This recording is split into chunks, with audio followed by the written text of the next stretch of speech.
Hello, everybody, and welcome back to the Viztee podcast, a podcast where we introduce sci-fi shows to a fantasy nerd. I'm Viztee, And I'm Overlite. and today we're watching the first episode of Star Trek Strange New Worlds. We're gonna boldly go where no one has gone before. 21st century Earth. Yeah, nobody's gone there. Fuck Earth. No one wants to go there. It's a bad Ugh. place. What a shit place to go. Oh.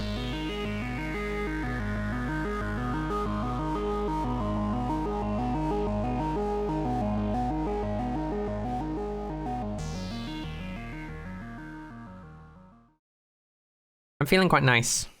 Yeah? After watching the episode, or in general? It was like a nice what do my notes say? It's like a nice sci-fi massage. Yeah. That's what that episode was like.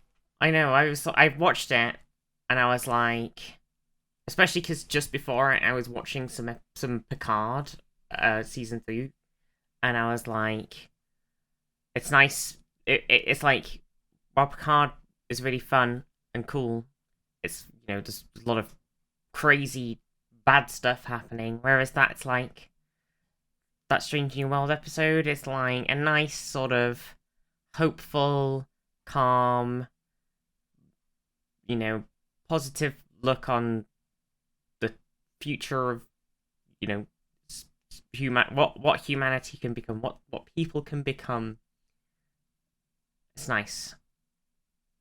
I would describe it very as warm. a nice bit of ambient Star Trek into my bones. Yeah. And yeah, I think maybe because we've done 12 episodes of Andor, and I'm so used to like intense. Oh, and everything's intense. Everything has meaning, or is Mon Mothma's moving everything- around money again. and we're gonna make you care about it because it's super important. Now I'm just like, you know what? It is kind of nice to have a bit of a break from that. Yeah. Have something So we which watched- is just like low stakes, nice and chill. Yeah, it's just chill. And it's like a one episode, because they've sort of, with Strange New World, they've gone back to the episodic kind of thing. Like, there's the sort of overlapping plot lines and character development and shit, etc., etc., blah, blah, blah, blah, blah. But the, like, actual meat of the episode is in the episode. It, like, has a start, has a middle, and has an end. I think It's- also, it's nice. I think it's also like made to modern standards. Yeah. I think like watching it, It wasn't like watching TNG. no, the dialogue and I mean the scenery. I'm not gonna lie, some of the scenery we got was pretty nuts. Especially It's a in very gorgeous show. yeah, especially in the opening parts. But like the ship itself was very very nice to look at. It's so bright. God, a lot of the modern starships, they just make them so dark. They're like, it's gotta be moody and edgy. In the Gotta have a void of really dark space, bridge. no And one I can think see you. In the Titan, in the season 3 of Picard, they made the bridge super dark because all of the touchscreens most of the like touchscreens on the bridge are actual usable touchscreens. And so they give off a lot of light. So to balance the lighting, they've had to make like the set really dark. Whereas in Strange New World, there's a lot of switches and buttons. That is madness. It's old school. There's Actual not as many touchscreens. touch screens in On a the film past. set.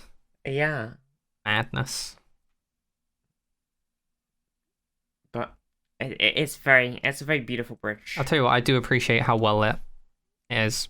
In the modern era, we have a veritable plague of darkly lit shows, Yeah, and it's traumatic. It's honestly, well, it's not actually.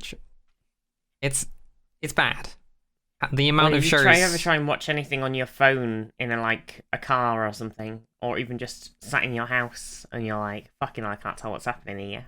Is God, you it's watch it on awful. a monitor and it's like saturation slightly more bearable. God, Kind of see what's God happening. forbid you're watching at daytime. You know. Oh my god, do you remember like the Game of Thrones, the the all of the battle at end. Winterfell against the sorry, do you mean the battle of who am I looking at right now? Yeah. It was just like, apart from the actual strategy of the battle, which was just ridiculous. I think it there's was meant to be zombies. To tell what was happening. It was so dark. I think there's meant to be zombies there. I'm not sure because I can't fucking see anything. It can't make a scary zombie thriller like war episode if you can't see what's happening. Anyway, fuck and then that they show. did it again in House of the Dragon. They did that episode with the giant dragon. Oh yeah, the episode with the giant dragon that I've definitely seen. Overlite's not seen it. Because I totally cared about Game of Thrones after the way it ended. Massivest dragon ever. And they basically repeated the exact same mistakes. They were like, hey, we're going to do half of this episode at night, and it's going to be about a couple of characters wandering around, and you're not going to be able to tell who is who, where they are, or what is going on. I'll tell you what, cool. That doesn't reflect onto Strange New Worlds at all, because there's no light coming from it to reflect off anything, which is great. What? True. What, like the LCD screen dragons? There's too many LCD screens on that dragon. They got to turn too it many down. Too many LCD. Turn the lighting down. A show that I've definitely seen. But yeah, so you know, how did you like Strange New Worlds? It's set. Well, I already sort of said the original series, but obviously looks like a modern take of it. Yeah, it's very good looking. It's nice. It's sort of like, I'll be honest, I got to the end of the episode 1 and I was kind of like, you know, this might be the only Star Trek so far that I actually would sort of just enjoy watching and chilling. I thought this was like the one that you would like because it's just so... You know me so well. I know, it's just so comfy and like it's got that sort of... It feels really well done. It's modern. It's interesting. Like it doesn't have. Whereas when we did the Next Generation, you know, the first few seasons of that are very janky. Generally the whole show is very bad, speechy, and it's like partly a product of its time and partly just like some of the episodes are a bit kind of crazy. But I still love TNG with all my heart. But I don't. Anyway, this has been a great view screen. Thanks everyone for 7 minutes 30. We got my review. It's been cancelled again. What else is there to say? God, what a I love. Did you get so? I was gonna fill you in on kind of the plot of Pike in this episode because it comes up a lot more in this episode. Where in Discovery, which is set before the first 2 seasons, are set before this. Discovery, Pike and Spock, and you know, kind of the crew of the Enterprise. They're in it a little bit, really, just for one of the seasons. Okay. They're in it, for a little bit, and Pike sees his future and sees that you know, in 10-ish years he's gonna die, and Spock loses his sister. You know, there's some backstory there. They have a big battle, which is what impacted the planet that was featured in this episode. So I basically didn't fill you in on any of this, but it was kind of exposed. I can't fucking believe this. Show. Alright, fuck this show. Oh shit. Well, it only comes up in this episode because it's like a sort of... I can't believe my plot is in another fucking show. Well, what is this? I was like, it will come up later. What do you mean? Oh no, it'll come up later. I was like, they'll explain what happened later. They do actually show the events. And it's like, this is a clever way of like onboarding us, where it's like, this is for later, and we'll go back to it later. It be like a mystery that we're going to unravel. Well, it doesn't need to be that much of a mystery. They sort of kind of explain it, but I was like, it'd be cool to see some of the events and you know, the important. That would be cool though. Now that you've said it, damn it, I've lost Overlite on the show. That's it. I have been watching. Well, thank you for listening to the View Screen podcast. We didn't even just start an outro count. Jesus Christ. I have been watching shows that take a great deal of advantage in using characters and events and sort of like not having them in the show, having them like 20 years before, and like all the characters episode 1 are still just reeling from all of it, and it's like you slowly get to learn about what happened and all that good stuff. I've been watching a lot of stuff like that as well, because I've been watching Citadel, which is kind of like that when you see Citadel, past and future. I don't know. No, it's just like a show that's coming out now. It's on Amazon Prime. It's like a spy show. It's kind of like, it's fun. You're seeing like events from the past and then events from the sort of the present, and some characters have no memory of the past events, so it's all a bit of an unraveling mystery, and it's very fun. And the same actress who's in that is in another show that I'm watching, which also does kind of the same thing, called Quantico, which is like an FBI kind of spy show where events are happening in the future, and the events that are happening in the future involve a bunch of people, like in like present, involve a bunch of people that they worked with and trained with in the past.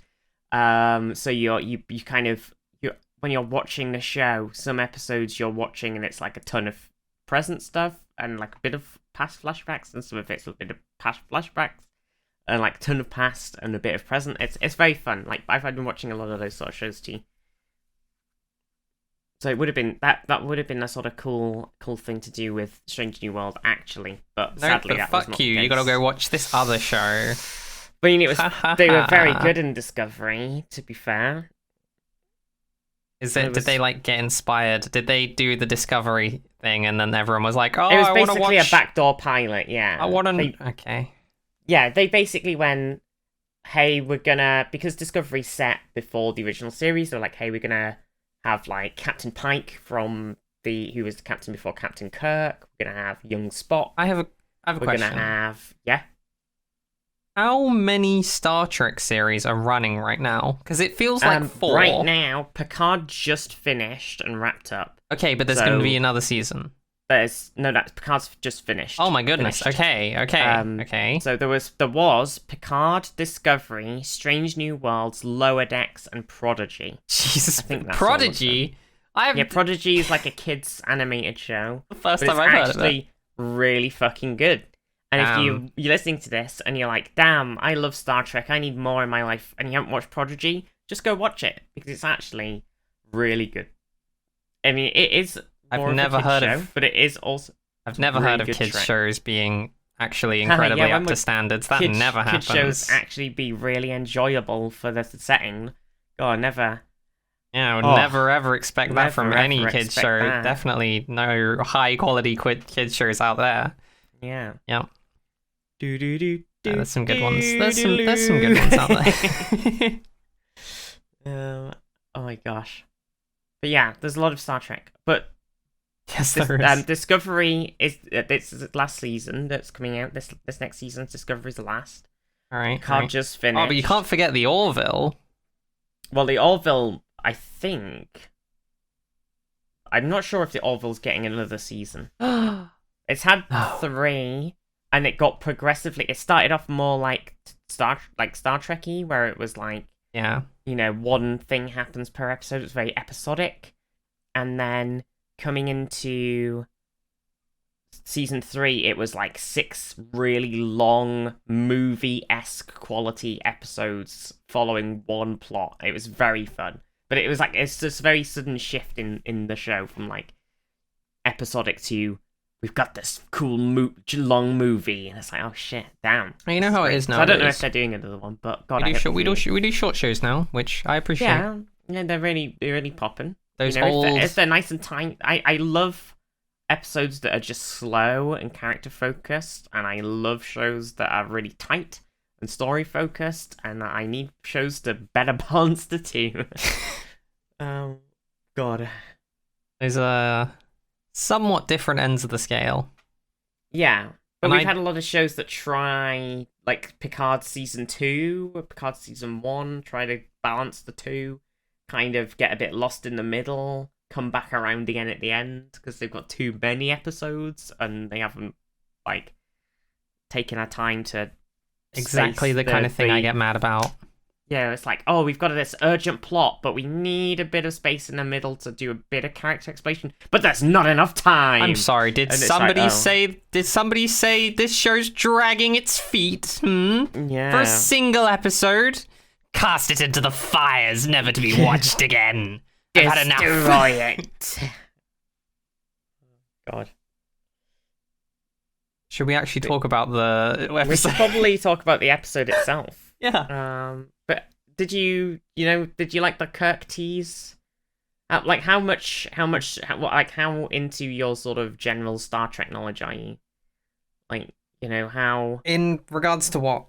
Kirk and Spock and stuff. Kirk exists and he is the Star Trek, and Spock exists and he is the Star Trek's gay lover, except at the beginning of this he isn't. He's very straight, and it's very disappointing. He's very straight. He's getting married to T'Pring. Start this episode, T'Pring, proposes to him over lunch. The greatest lunch scene ever. They're having the most awkward conversation, and actually I'm totally there for it. I kind of wish I was a Vulcan. Do you know what I was? You know what I wrote for? As soon as they were like talking and the way they were talking, I was like, "Damn, this is so neurodivergent coded." I know, it was great. It was brilliant. It was like they would basically have a conversation where Spock would go, "Query," and then ask a query, and then T'Pring would go, "Response," and then she. And like the use of tone indicators. Honestly, I was just like, "Damn, that's great." Really enjoying this. There's such a great episode, but it's really far into the season, where it's a Spock and T'Pring body swap episode. Oh my god. And it is so fucking good. They get each other's mannerisms down so well. Oh my god. It's such a fucking great episode. I just love them. They play the Vulcan really well. That sounds like something I'd actually want to watch. Yeah. The hell? I didn't know. Star Trek doesn't do episodes like that. What do you mean? There's a musical episode in the next season. Apparently, people are theorizing they're going to do a musical. In this episode. Season, an episode. In this season as well, there's a storybook episode where, like a kid's children's book, whole ship gets transformed into like this characters from this children's book, and all the characters have to play like characters from the book. It's really good. It's great. Oh, it does sound like fun. That stage was really fun. Oh my god, it's great. Honestly, it's my favorite. It's pretty great. It seems pretty great from what I've seen. Yeah. I think I'm trying to remember what like complaints I have of this. And I don't think I have a huge amount. I mean, barring what I now know about the fucking the backdoor pilot in the other show, and the fact that they did exposit things a little bit, like early on they were like kind of it wasn't like beating you across the head, but it was still like everyone was holding up a sign that said Captain Pike is traumatized. Yeah, I mean Captain Pike is traumatized, so. But like they didn't. Every character was like, "Oh, hey, my good traumatized friend, Captain Pike. How are you doing? How's the trauma lately?" And he's like, classified. Oh yeah, it's classified. And he gets in a fucking elevator with drama. He gets in an elevator with Spock and explains everything instantly. Well, because Spock was there, so he could talk to Spock about it. Right. So, oh, it's fine. You just can't tell anyone else. But then he gets in an episode with Lahan about it, about 30 minutes into the episode, and basically tells her everything about it. It happens. So yeah, it happens. Sometimes you gotta tell people. It's good to talk about these things. But yeah, did you like the start of this episode? Yes. It starts with a speech from Una, who's doing a speech about the sort of. Is that her on the TV? Wait, what? Or is that her on the TV? Or is that on the TV? What does it start with? It starts with she's giving a speech. Oh, Una's giving a speech about like sort of magical coolness of first contact. And how it's once in a species first contact, blah blah blah. And we're seeing like this planet, seeing aliens on this planet, seeing the spaceship for the first time, and like looking up and seeing that there are aliens and going, oh my gosh, aliens, and it's very exciting. Very cool. And then we get a cut to an alarm on some other world. I think Yeah.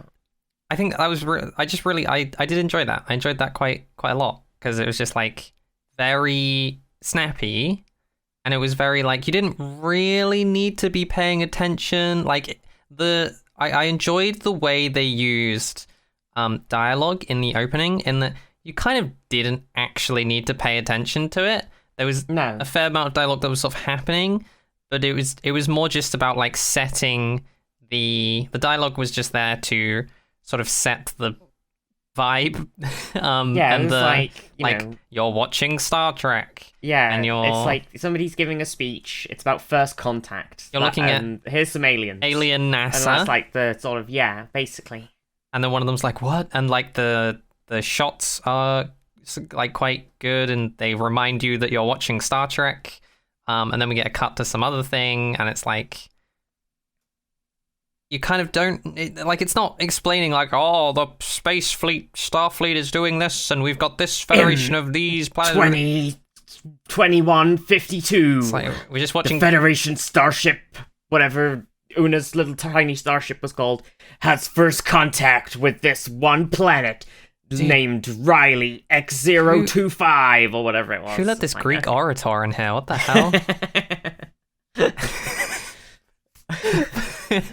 But It's like the start of June or something. yeah, Right, and then it cuts to, so after that we get just like a scene of two people eating breakfast, and there's like a speech in the background. I wasn't really paying it was attention. like, yeah, it was like Pike was watching an old film, which was the speech that was kind of similar to the kind of plot, the sort of plot of the episode, the sort of about humanity stepping up and you know, becoming something greater and not giving in to sort of blowing each other up phase and all that sort of stuff. It was nice.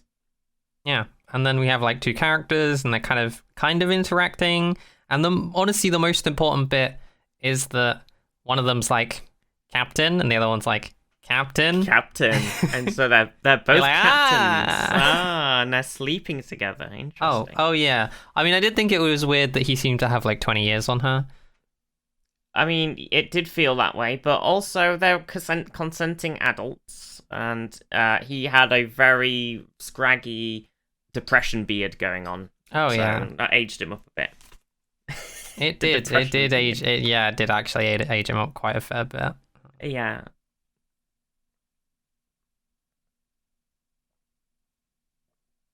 Oh dear.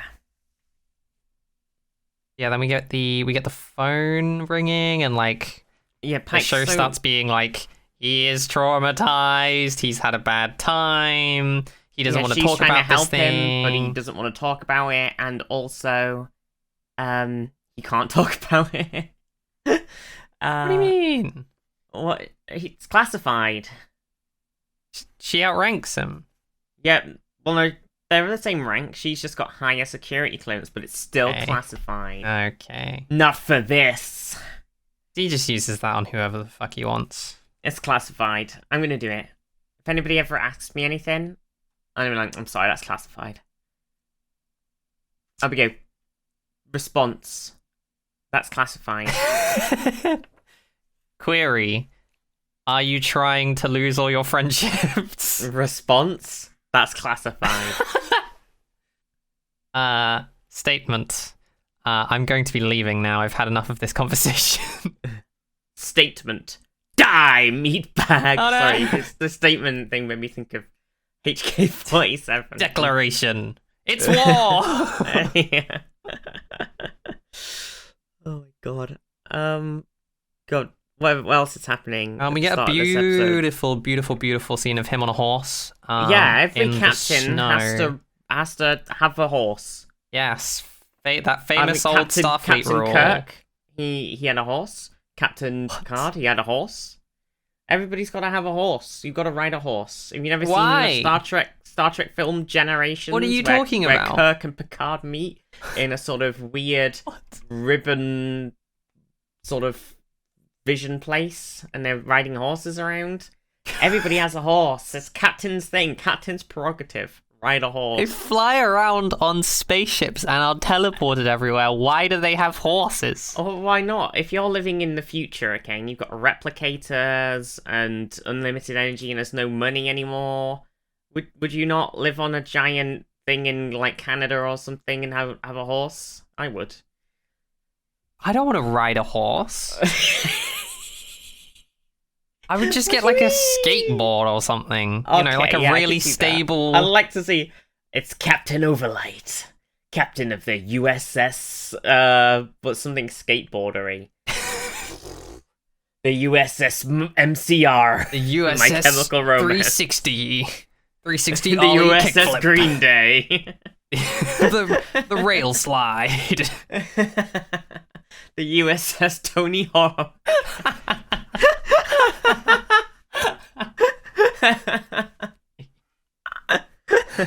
Okay. You're like, yo, what up, everybody? It's me, the captain. What up, kids? Welcome to my crib. Welcome to my crib. Sorry about all the ladies I've got around here. They just were falling all over me at the skate park, so I thought I'd bring them back to the captain's deck. You wanna blaze it right now? I'm smoking weed on the USS Tony Hawk. We'll be meeting up with Rail Slide later to go hang out on a totally radical, uncolonized That's totally world. tubular, man. We're gonna go violate the Prime Directive.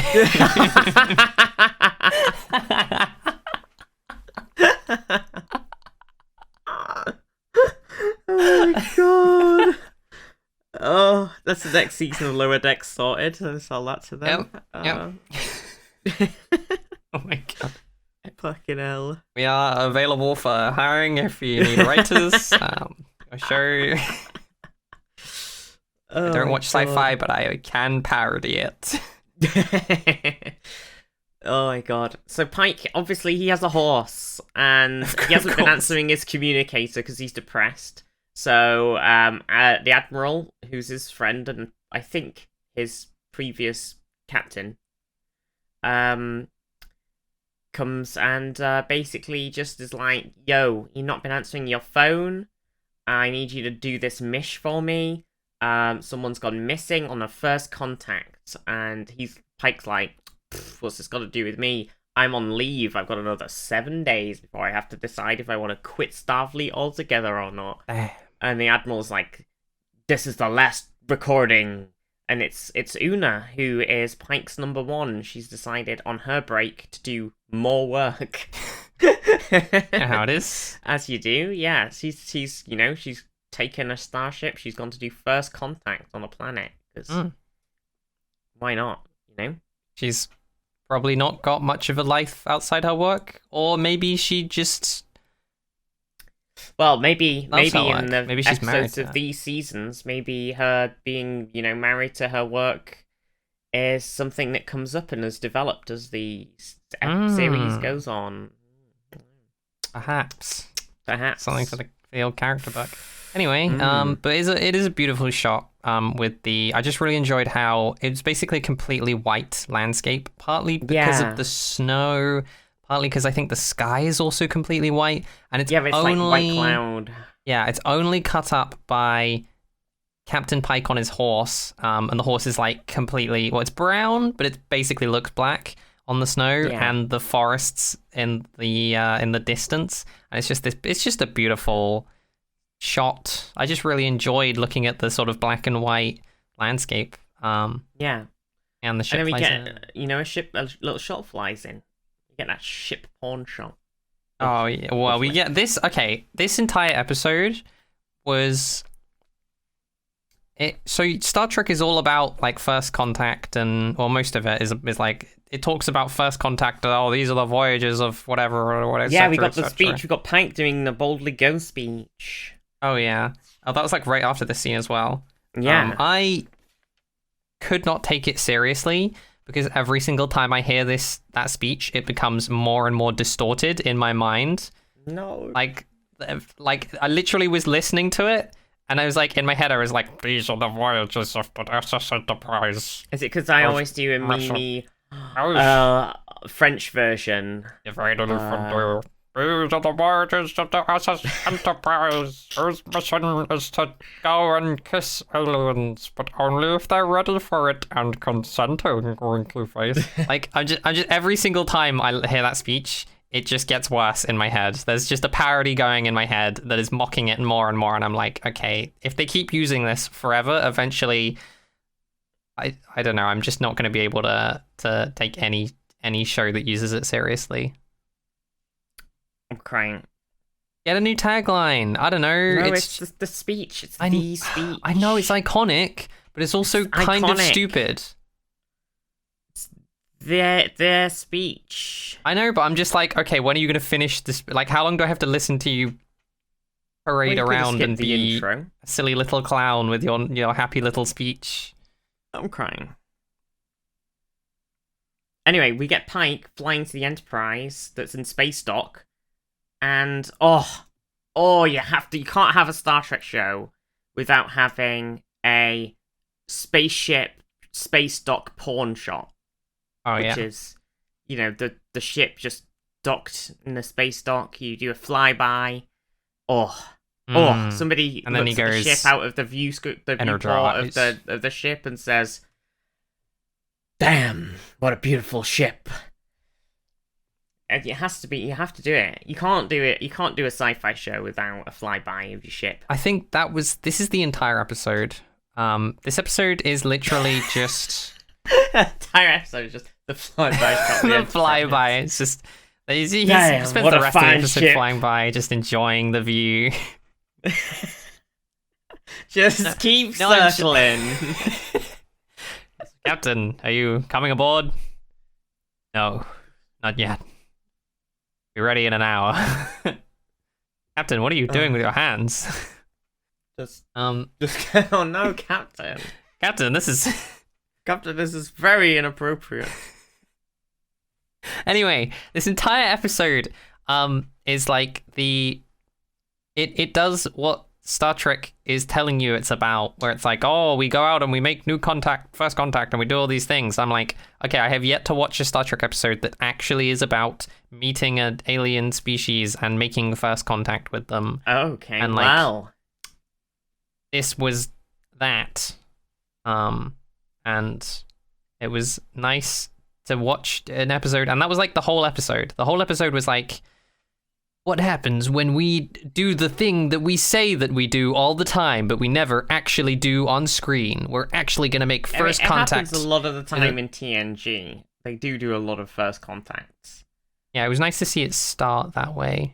Yeah. Which I think really sets the tone for the show, in that it's like, oh, this was nice and comfy. They did their job, We got to see what happened. Yeah, and it's a lot of people who, they've been on the ship before, and a lot of people who are new, who've just got their position on the ship, like a certain character from the Enterprise in the original series. Uhura, let's go. Yeah. It's little young, freshly assigned to the ship cadet Uhura. Uhura, yeah. Overlite. Did you watch the Star Trek J.J. Abrams movies? There's one where Vulcan gets blown up. That's the first one, yeah. Yeah, that one. Yeah? Yeah. It's got Spock and Uhura and it was on the telly.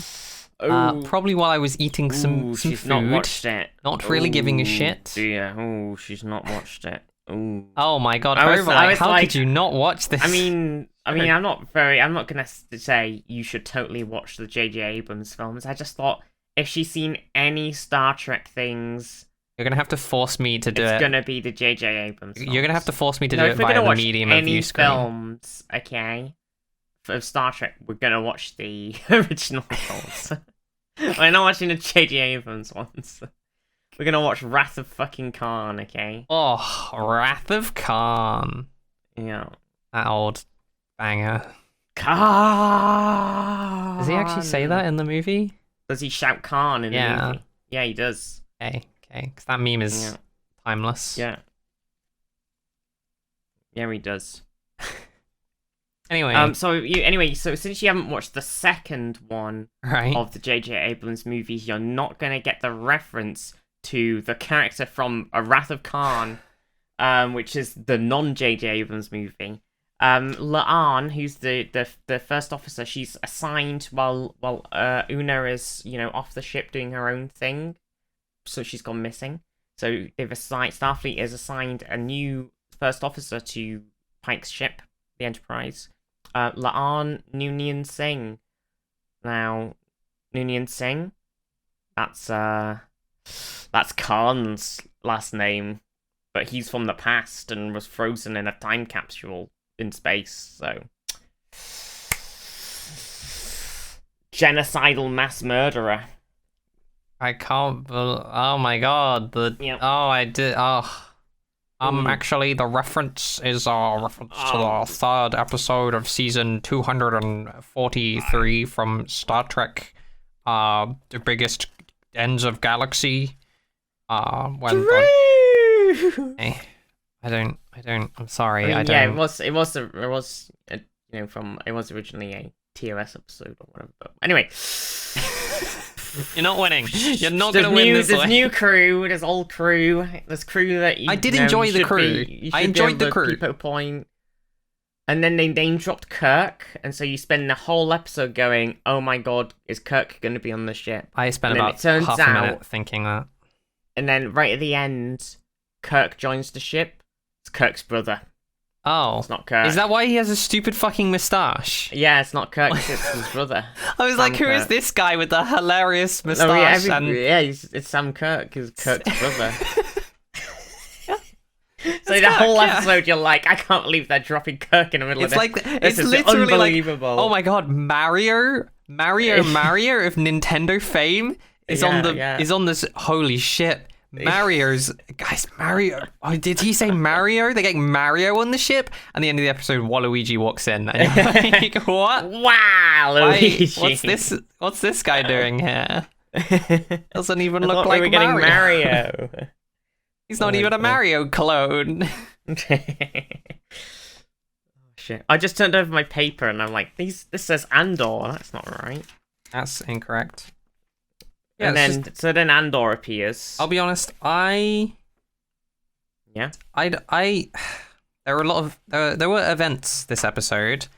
I kind of think we got to a certain point where stuff just sort of was like happening, and then stuff just sort of kept happening, and it was like, okay, now they're infiltrating a thing, and now they're in the thing, and now someone's broken free from the spaceship, and now someone's doing this, and someone's doing that, and eventually around the end it got around to like being a lesson, but it genuinely, most of the episode did just feel like I was watching like, here is some nice Star Trek where they do the Star Trekking and the first contacting, and you get to just sort of enjoy the ambient Star Trek events.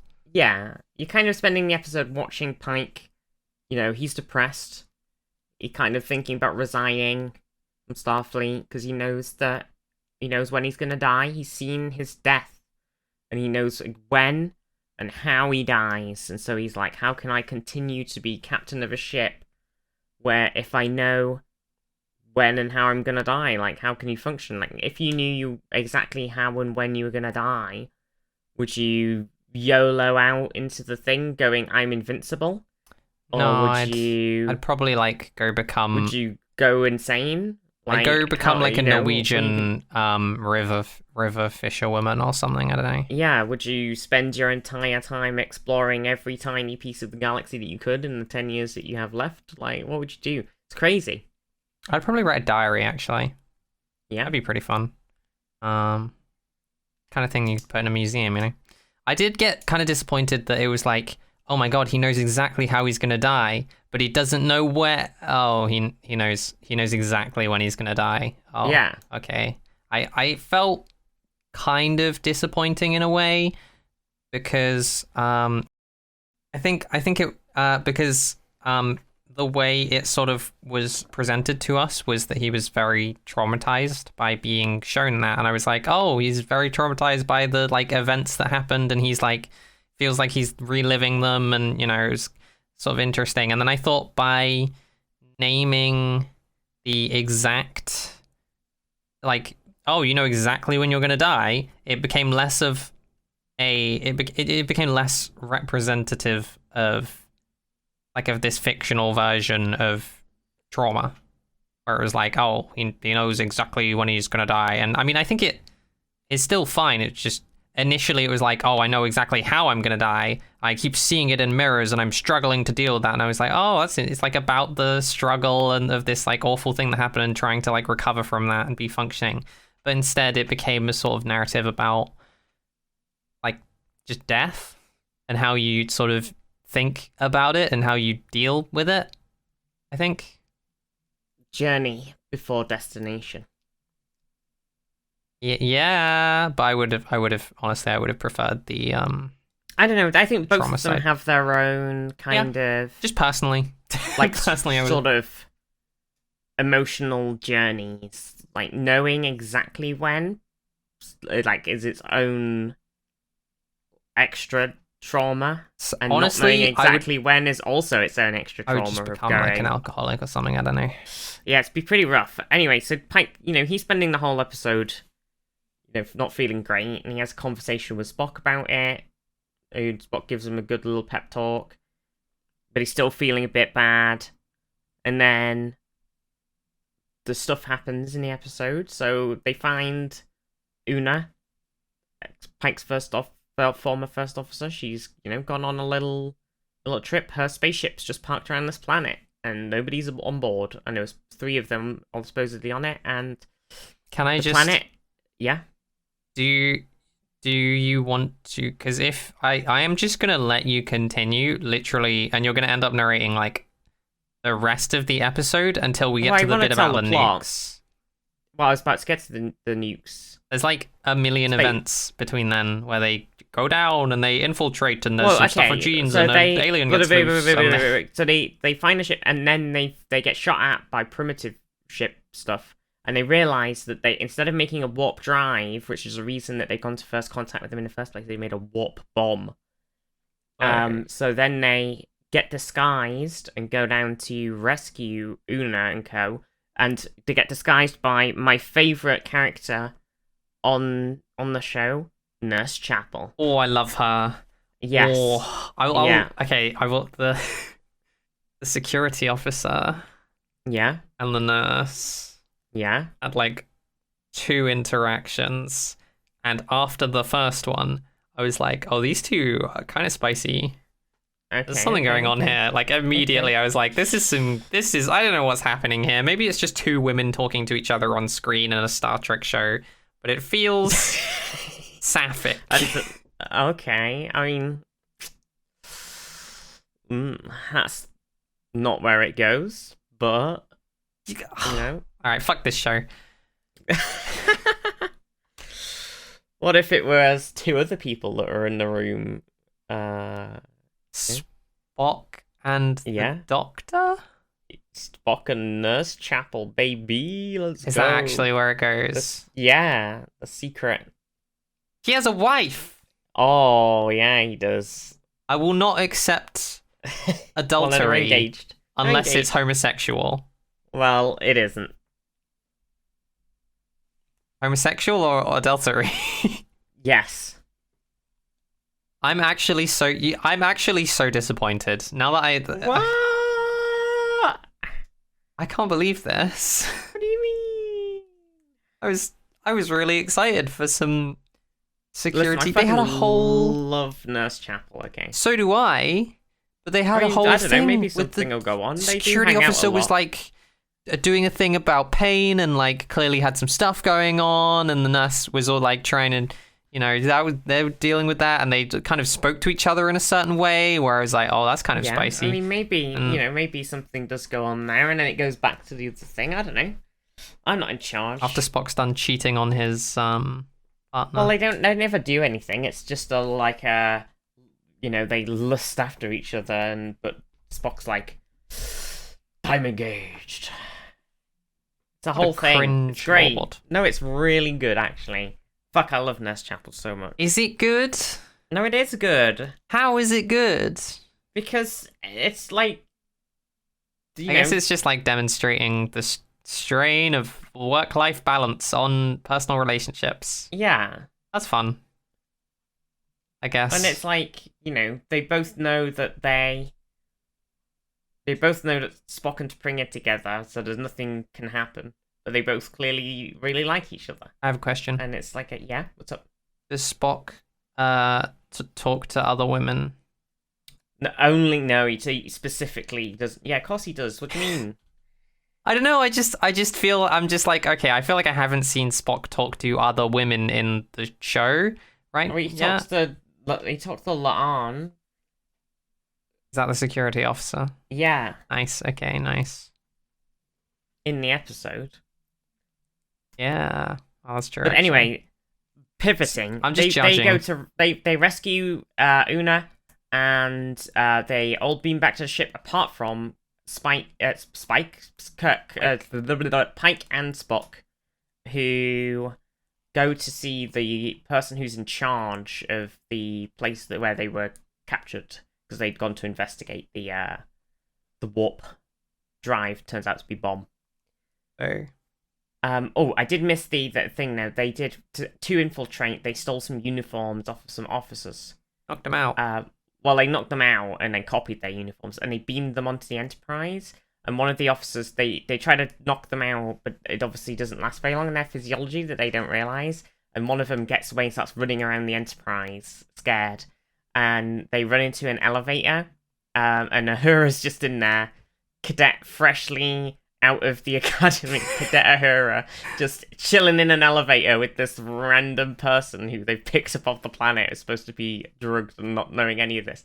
And she starts this conversation with them about the sport on their planet, and so they end up having a conversation. How does she know about it? Well, I guess because she's the comms. She's there to study communications. Oh and my stuff, god, so she's literally just been swatting up on this planet. She's just been reading up about it while she's waiting.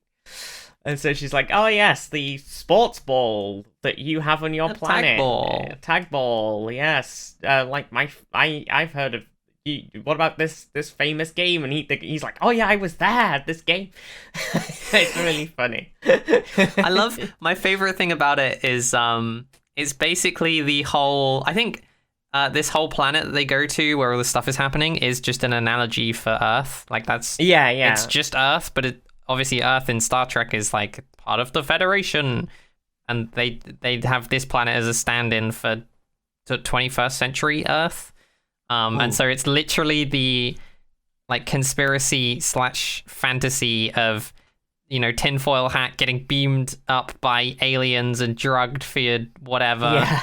And then you're loose on an alien ship and you're running for your life, and it's just. And then they start talking to you about football, and you're like, "Oh, do you see that Man United game against Chelsea?" And you're like, "Oh yeah, I was there." And it's like, how do the aliens know about football? That's weird. They've been studying you, obviously. Yeah. Okay. Not gonna probe me or anything. That's okay then. They're just harvesting you for your genes. What?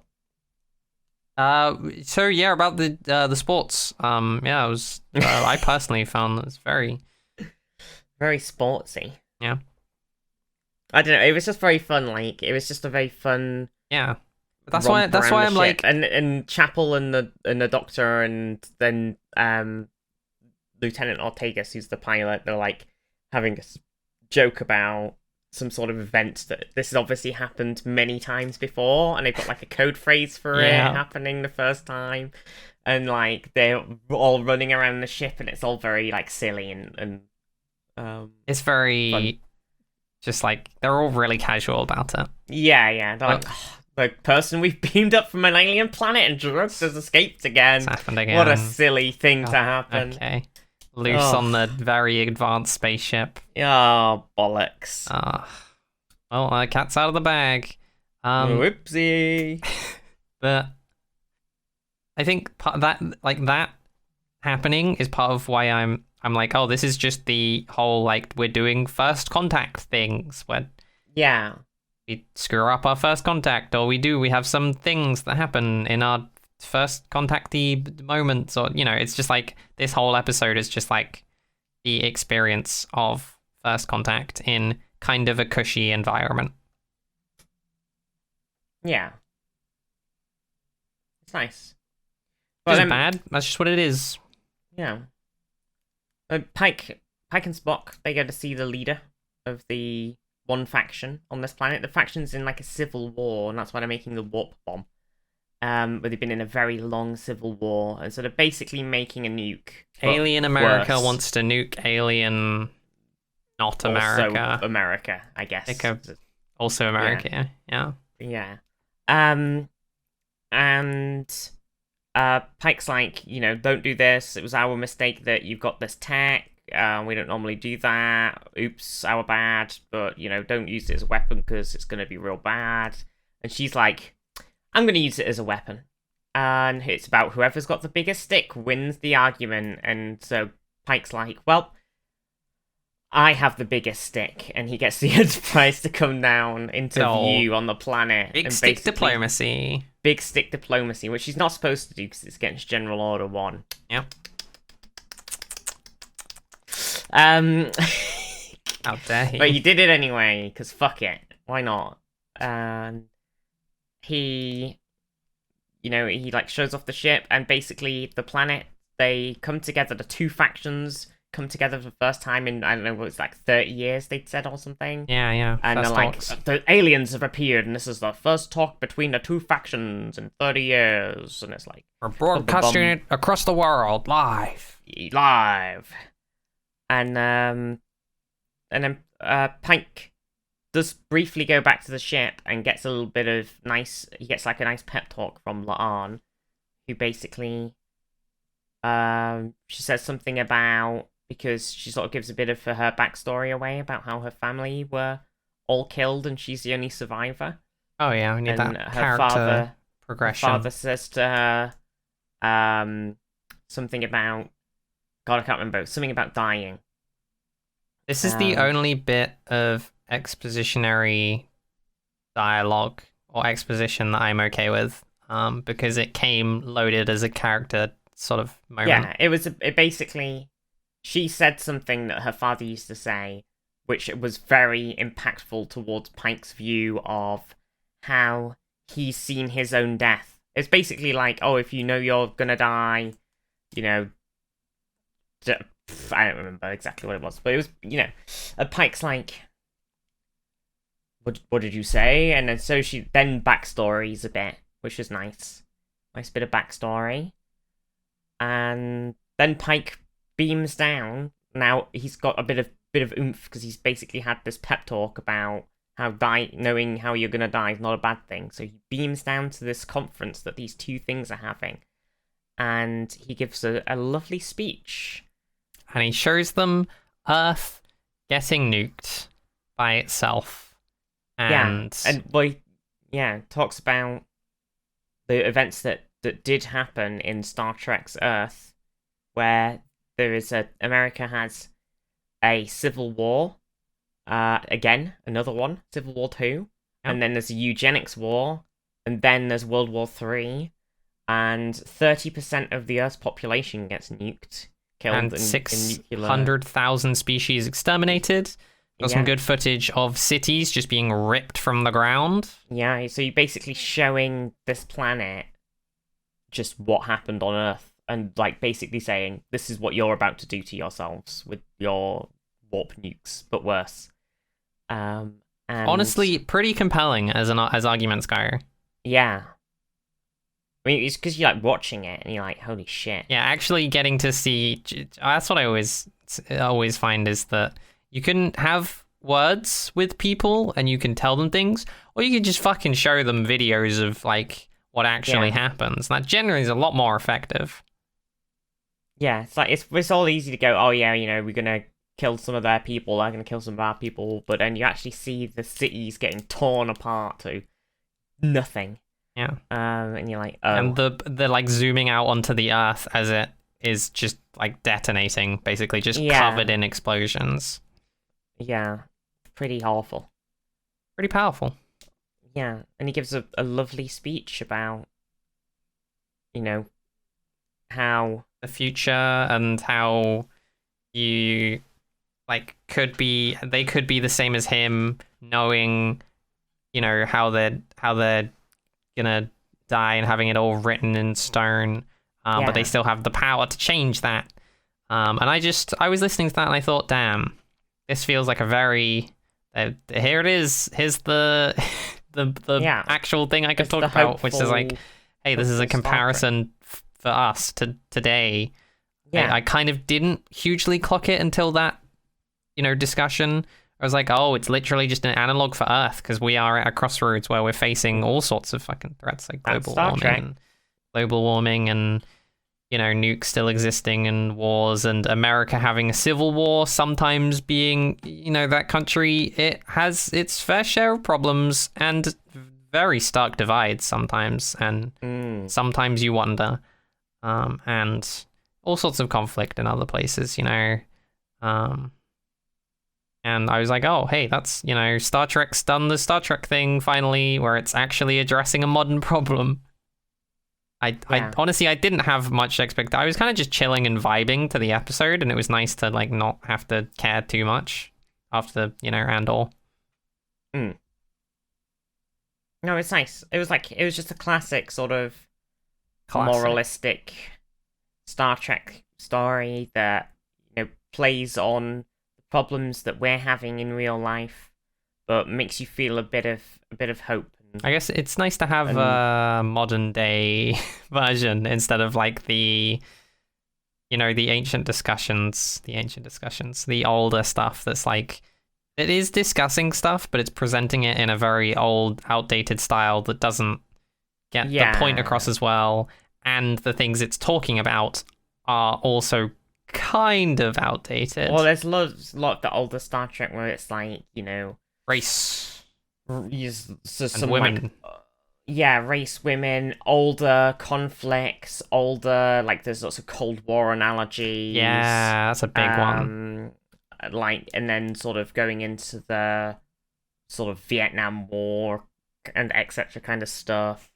It did make me wonder, like 25, 50 years from now, if the they Troubles and stuff. They make another Star Trek. What kind of issues are they going to describe in it? Yeah. We can make peace with the robots. It is possible. No. It is possible to make peace with the AI. Yeah, we had that. We had that same issue. There was a massive war with AI within Starfleet, but we eventually made peace. But you, alien civilization who is having problems with AI, you haven't reached that point, but it's simply about understanding. Yeah. Oh no. Make sure to thank your Alexa before you make after peace you ask it to make you a pizza. With neural networks and whatever I don't want to name a brand. Oh. I already did. Stop stealing art. It doesn't end well. Yeah. I promise. It really ends badly.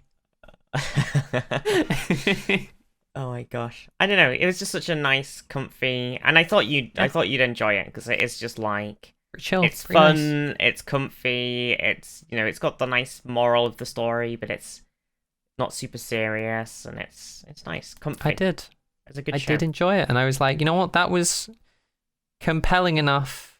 I think because it limited itself in what it was trying to do, but what it did do, it did well.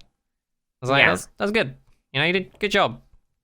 I think it's the whole minor criminal infractions series is very well written as well. Like, it's just very. They took like all of the problems people had with some of the newer shows, and when we make very good show, and they telling me, and they did. You're telling me they've done something that I never thought possible for a show producing organization, and they actually learned from their mistakes. Yeah. Whoa. That's crazy. It's funny though you mentioned that, like, you were like hoping for some sort of, like cheeky gay action in the show. Yeah. That's made me realize that I don't think there are any. I'm trying to think of any LGBT characters in the show. Alright, fuck this show, I'm out. No, but it's funny because Discovery, like, Yeah? they made Discovery before, and Discovery's full of like, LGBT. Oh, we're gonna go watch that then instead, I guess. Trans and season, just like a trans and a NB character and stuff. Like, there's a lot of things going on in Discovery, which now I'm realizing they're not necessarily in at least season 1 of Strange New Worlds, but maybe. Well, here's a modern bombshell for you. Yeah. You don't have to I think put Nurse Chapel might be bi, actually. You don't have to put That might be LGBT characters in every show. No, you don't. But it's nice to have some in. Yeah, and Yeah, here's another. Here's another. Discovery to be realistic, has a gay couple. Yeah. Who are in like the whole show. They try to do the classic kill the gays, and everybody was outraged, so they made up some crazy bullshit and brought them back. That's right. Star Trek, baby. To be realistic, yeah, gays do come in packs. Like where there is one gay, there are surely many others. And they hunt in packs. They hunt in the night in hordes.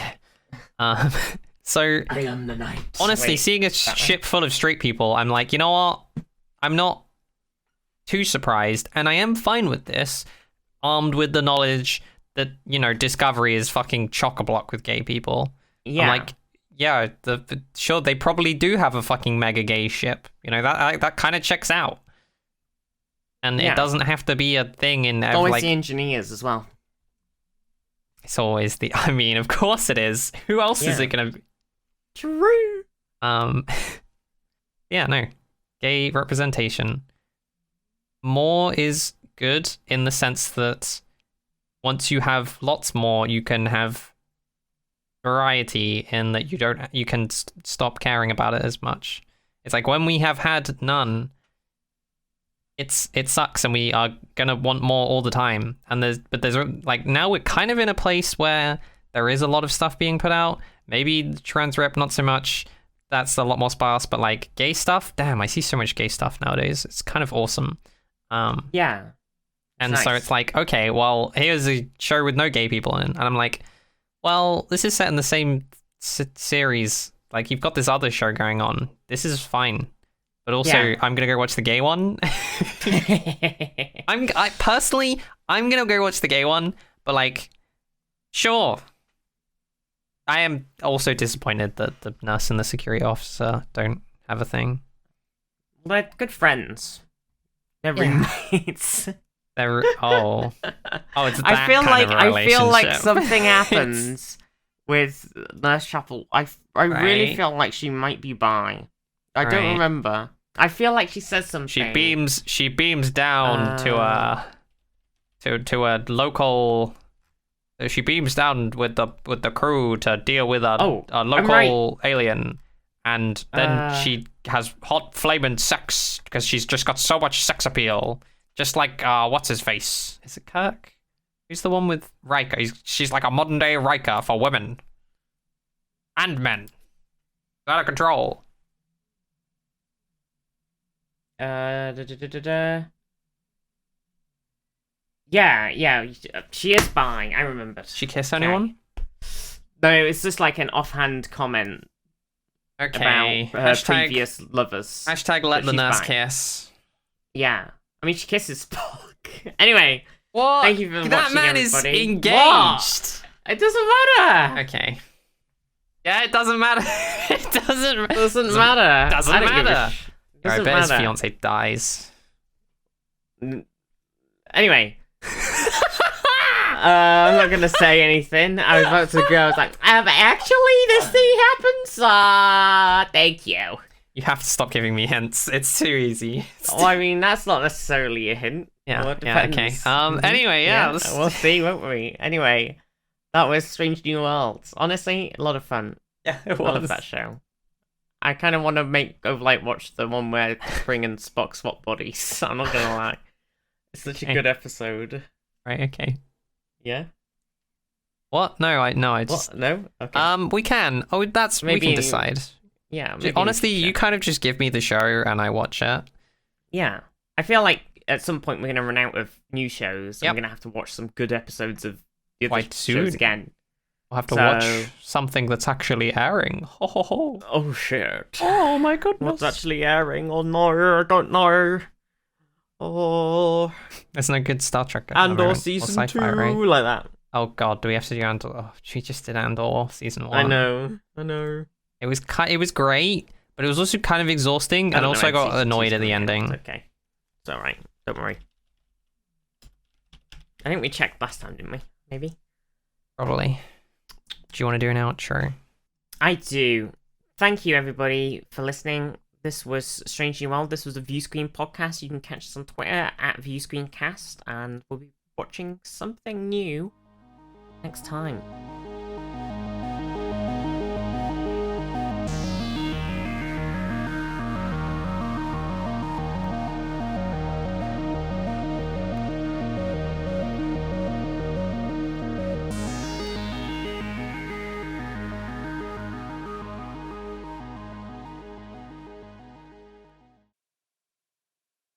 Or something old. Yeah, something old, something new, something borrowed, something blue. That's right, we're watching Doctor Who next week. Ooh. Oh, sorry, hold on.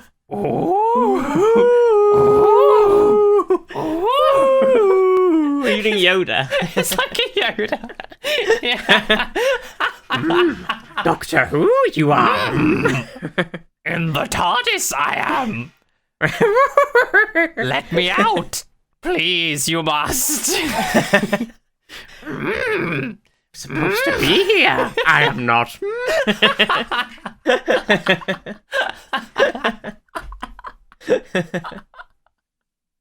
Oh my god.